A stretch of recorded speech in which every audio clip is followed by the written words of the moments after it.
Hello everyone, आप लोगों का स्वागत है मेरे एक और वीडियो में। आज का जो टॉपिक होने वाला है वो होने वाला है 2 जुलाई 2023 के करंट अफेयर्स। तो आज हम सब देखेंगे टॉप 10 करंट अफेयर्स। चलिए वीडियो की शुरुआत करते हैं, पर इससे पहले अगर हमारे चैनल को सब्सक्राइब नहीं किया है तो पहले तो चैनल को सब्सक्राइब कर ले, ताकि आपका एक भी करंट अफेयर्स का वीडियो छूट ना पाए, ना तो इंटरनेशनल, ना नेशनल, ना बिहार वाला। ठीक है, तो तीनों मैं पढ़ा रहा हूँ आप सबको, तो प्लीज़ सब्सक्राइब माई चैनल। चलिए शुरुआत करते हैं पहले क्वेश्चन से। 14 मई 2023 को रक्षा मंत्रालय द्वारा चौथी सकारात्मक स्वदेशीकरण सूची की मंजूरी दी गई। यह मंजूरी कितने उत्पादों पर रक्षा मंत्रालय द्वारा दिया गया? आपके ऑप्शन है फर्स्ट नंबर 928, दूसरा 923, तीसरा 925 और चौथा है 964। तो इस प्रश्न का सही आंसर हो जाएगा पहला नंबर 928। ठीक है, तो 928 इज अ राइट आंसर। चलिए इसके कुछ विश्लेषण को समझते हैं, तब ये वाला प्रश्न आपको अच्छे ढंग से समझ में आएगा। तो यह सूची रक्षा क्षेत्र में आत्मनिर्भरता बढ़ाने का यह कदम है। यह निर्धारित समय सीमा दिसंबर 2023 से दिसंबर 2028 के बाद यह उत्पाद केवल भारत में ही खरीदे जाएंगे। इस सूची में Sukhoi 30, Jaguar, Hindustan turbo trainer 40 तथा गैस टरबाइन जनरेटर इत्यादि शामिल हैं। ठीक है, कहने का मतलब ये हुआ कि जितने भी हम सब डिफेंस के इक्विपमेंट खरीदते हैं दूसरे कंट्री से, तो उसी के संदर्भ में हम सब अपने ही कंट्री में प्रोड्यूस करेंगे मेक इन इंडिया के तहत।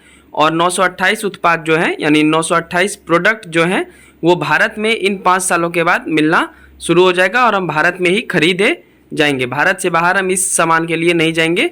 तो कुछ सूची जारी की गई है 928 की, और ये कब से हम सब खरीदेंगे? तो 2023 से 2028 के बाद, यानी 2029 से ये सामान केवल भारत में खरीदे जाएंगे। ठीक है, उनमें से कुछ का मैं एग्जाम्पल लिख दिया हूँ जो इम्पोर्टेंट है। चलिए बढ़ते हैं दूसरे क्वेश्चन की ओर।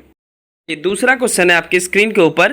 बिहार में जाति आधारित सर्वेक्षण यानी जनगणना पर उच्च न्यायालय द्वारा किस दिन रोक लगाया दी है? आपके ऑप्शन है फर्स्ट नंबर 5 मई 2023, दूसरा है 6 मई 2023, तीसरा है 4 मई 2023 और चौथा है 8 मई 2023। तो इस प्रश्न का सही आंसर हो जाएगा आपका ऑप्शन नंबर 3, 4 मई 2023। चलिए इसके कुछ विश्लेषण को समझते हैं। बिहार में जाति आधारित सर्वेक्षण यानी जनगणना के पहले चरण की शुरुआत 7 जनवरी 2023 से 21 फरवरी 2023 तक के बीच में हुई। वहीं दूसरे चरण की शुरुआत 15 अप्रैल 2023 से हुई, लेकिन हाई कोर्ट ने 4 मई 2023 को इस जनगणना पर रोक लगा दी। ठीक है, सुप्रीम नहीं, हाई कोर्ट कर लेंगे आप वहाँ पे। अभी सुप्रीम कोर्ट तक ये सब नहीं पहुँचा है, तो हाई कोर्ट ने 4 मई 2023 को इस जनगणना पर प्रतिबंध लगा दिया, यानी रोक लगा दिया। बढ़ते हैं अगले क्वेश्चन की ओर। चलिए क्वेश्चन नंबर 3 है, विश्व प्रेस स्वतंत्रता सूचकांक 2023 में भारत 180 देशों में 161वें स्थान पर रहा। बताइए भारत का स्कोर कितना है? आपके ऑप्शन है फर्स्ट नंबर 39.75, दूसरा है 35.31, तीसरा है 22.97 और चौथा है 36.62। तो पहले तो इस प्रश्न का सही आंसर हो गया तीसरा का चौथा नंबर ऑप्शन 36.62। तो इसमें 2-3 करंट अफेयर्स बनते हैं। एक तो भारत 180 देशों में 161वें स्थान पर है, तो काफ़ी हद तक हम फ्रीडम में यानी प्रेस की स्वतंत्रता के मामले में हमारा देश काफ़ी हद तक पीछे है। ठीक है, यहाँ पे प्रेस की आज़ादी ये सूचकांक दर्शाता है कि जितना आप पीछे रहेंगे उतना खराब मीडिया है देश का, चाहे कोई भी कंट्री हो। ठीक है, तो 161वां स्थान 180 देश में काफ़ी खराब ही माना जाएगा और स्कोर है 36.62। आइए कुछ और जानते हैं इसके बारे में। ये विश्व प्रेस स्वतंत्रता सूचकांक 2023 के बारे में कुछ जानते हैं। विश्व प्रेस स्वतंत्रता सूचकांक रिपोर्टर विदाउट बॉर्डर संगठन द्वारा प्रकाशित किया जाता है। इस सूचकांक में प्रथम स्थान पर नॉर्वे, जिसको अंक 95.16 मिले हैं। दूसरे स्थान पर आयरलैंड 89.91 तथा तीसरे स्थान पर डेनमार्क 89.48 के साथ रहा। वहीं 180 देशों में अंतिम स्थान पर उत्तरी कोरिया तथा 179वें स्थान पर चीन और 178वें स्थान पर वियतनाम रहा। तो इसे भी आप याद रखेंगे, ये भी पूछा जा सकता है। ठीक है, इंडिया का ना पूछ के आपसे पूछ लेगा कि प्रथम स्थान पे कौन है, तो फिर इसलिए मैं इसको भी बता दिया। बढ़ते हैं अगले क्वेश्चन की ओर। क्वेश्चन नंबर 4 है, हाल ही में किस देश के लगातार तीसरी बार राष्ट्रपति निर्वाचित हुए हैं? Recep Tayyip Erdogan. तो आपके ऑप्शन है फर्स्ट नंबर तुर्की, इस कंट्री को तुर्की बोला जाता है, राजधानी अंकारा है। दूसरा है मिस्र, तीसरा है फ्रांस और चौथा है जर्मनी। तो इस प्रश्न का सही आंसर हो जाएगा चौथा का पहला, तुर्की। ठीक है, तो तुर्की के राष्ट्रपति बने हैं रेसेप तैयब एर्दोगान। और तुर्की में हम सब जो अभी भूकंप आया था तो कौन सा ऑपरेशन किए थे, तो ऑपरेशन दोस्त भारत द्वारा किया गया था। ठीक है, चलिए बढ़ते हैं 5वें क्वेश्चन की ओर।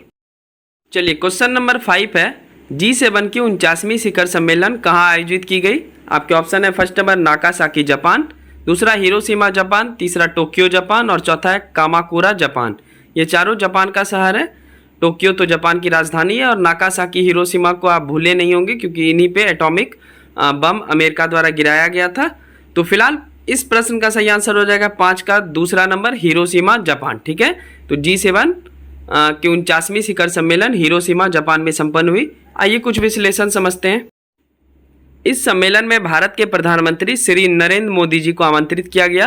भारत G7 का हिस्सा नहीं है, ये आपको पता होना चाहिए। यह सम्मेलन 19 से 21 मई 2023 को कहाँ संपन्न हुआ, हम सब जान ही लिए, हिरोशिमा में। G7 देशों में Japan, Canada, France, Germany, Italy, Britain, America शामिल है। बढ़ते हैं अगले क्वेश्चन की ओर। नेक्स्ट क्वेश्चन है आपकी स्क्रीन के ऊपर 6 नंबर, भारत सहित 4 देशों के समूह क्वाड का शिखर सम्मेलन कहाँ हुआ। आपके ऑप्शन है फर्स्ट नंबर हिरोशिमा जापान, दूसरा है वाशिंगटन अमेरिका, तीसरा है कैनबरा ऑस्ट्रेलिया और चौथा है नई दिल्ली भारत। तो इस प्रश्न का सही आंसर हो जाएगा 6 का फर्स्ट नंबर हिरोशिमा जापान। ठीक है, तो G7 का 49वां शिखर सम्मेलन भी हिरोशिमा जापान में हुआ और क्वाड का भी सम्मेलन हिरोशिमा जापान में हुआ। चलिए इसके बारे में थोड़ा सा जान लेते हैं। आइए क्वाड को समझते हैं। क्वाड में 4 देश शामिल हैं जिनमें अमेरिका, भारत, जापान और ऑस्ट्रेलिया है। यह सम्मेलन 23 मई 2023 को संपन्न हुआ।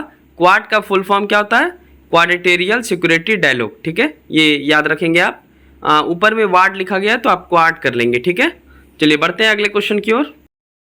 चलिए नेक्स्ट क्वेश्चन है आपका 7वां नंबर, किस देश द्वारा उनके सर्वोच्च सम्मान grand companion of the order of लोगोहू को भारत के प्रधानमंत्री श्री नरेंद्र मोदी जी को दिया गया। आपके ऑप्शन है first number Papua New Guinea, दूसरा है समाओ, तीसरा है नारू और चौथा है किरबाती। तो इस प्रश्न का सही आंसर हो जाएगा 7 का first number Papua New Guinea. ठीक है, Papua New Guinea is the right answer. Papua New Guinea के प्रधानमंत्री जेम्स वरापे हैं और इसकी राजधानी पोर्ट मॉरेस्बी है। ठीक है, चलिए बढ़ते हैं अगले क्वेश्चन की ओर। नेक्स्ट क्वेश्चन है आपकी स्क्रीन के ऊपर, भारतीय सेना का ध्रुव हेलीकॉप्टर 4 मई 2023 को कहां दुर्घटनाग्रस्त हो गया। आपके ऑप्शन है फर्स्ट नंबर जबलपुर राजस्थान, दूसरा इंदौर मध्य प्रदेश, तीसरा किश्तवाड़ कश्मीर, चौथा श्रीनगर कश्मीर। तो इस प्रश्न का सही आंसर हो जाएगा 8 का 3 नंबर किश्तवाड़ कश्मीर। ठीक है, चलिए बढ़ते हैं नेक्स्ट क्वेश्चन की ओर। चलिए 9th नंबर क्वेश्चन देखते हैं, 1 मिनट वेट करेंगे। 9th नंबर, हाँ, विश्व मासिक धर्म स्वच्छता दिवस किस दिन मनाया जाता है। आपके ऑप्शन है फर्स्ट नंबर 27 मई, दूसरा है 30 मई, तीसरा 18 मई और चौथा है 28 मई। तो इस प्रश्न का सही आंसर हो जाएगा 9 का 4 नंबर 28 मई। चलिए अब आखिरी क्वेश्चन देखते हैं आज के करंट अफेयर्स का, क्वेश्चन नंबर 10। चलिए क्वेश्चन नंबर 10 है, विश्व बैंक के कार्यकारी निदेशक ने 3 मई 2023 को किस भारतीय मूल के व्यक्ति को 5 वर्ष के लिए अध्यक्ष चुना है। आपके ऑप्शन है फर्स्ट नंबर गीता गोपीनाथ, दूसरा है डिंग लीरेन, तीसरा अजय बंगा और चौथा है कामिरीता। तो इस प्रश्न का सही आंसर हो जाएगा 10 का 3 नंबर अजय बंगा। चलिए इनके बारे में थोड़ा सा जान लेते हैं, उसके बाद वीडियो का अंत करेंगे। चलिए देखिए स्क्रीन के ऊपर, इनका कार्यकाल 2 जून 2023 से शुरू होगा और यह पहले भारतीय अमेरिकी और अमेरिकी सिख समुदाय से आने वाले व्यक्ति हैं। तो ये थे आपके 2 जुलाई 2023 के करंट अफेयर्स विथ एक्सप्लेनेशन। तो आपको कैसी लगी वीडियो आप कमेंट करके बता सकते हैं। वीडियो अच्छी लगी हो तो प्लीज़ चैनल को सब्सक्राइब करें और ये 69 बीपीएससी में ऐसे ही करंट अफेयर्स आएंगे डिटेल वर्जन में। ठीक है, आप 1 लाइनर पढ़ के नहीं जा सकते हैं आप 69 बीपीएससी में, क्योंकि 1 लाइनर आने वाला है नहीं। तो आपको थोड़ा सा तो डिटेल और थोड़ा सा तो मेहनत करना पड़ेगा, ताकि आप करंट अफेयर्स का तो एक भी क्वेश्चन छूटना नहीं चाहिए। ठीक है, क्योंकि 40 क्वेश्चन पूछेगा तो 40 मैं पूरा कोशिश करूंगा कि जितने भी वीडियोस हो चुके हैं मैं डाल सकूं, ताकि आपका 40 का 40 क्वेश्चन सही हो करंट अफेयर्स में। ठीक है, चलिए इसी उद्देश्य के साथ मिलते हैं नेक्स्ट वीडियो में 3 जुलाई 2023 के करंट अफेयर्स के साथ। वीडियो अच्छी लगी तो प्लीज़ चैनल को सब्सक्राइब कर लेंगे और लाइक कर लेंगे। तब तक के लिए thank you, bye bye and take care.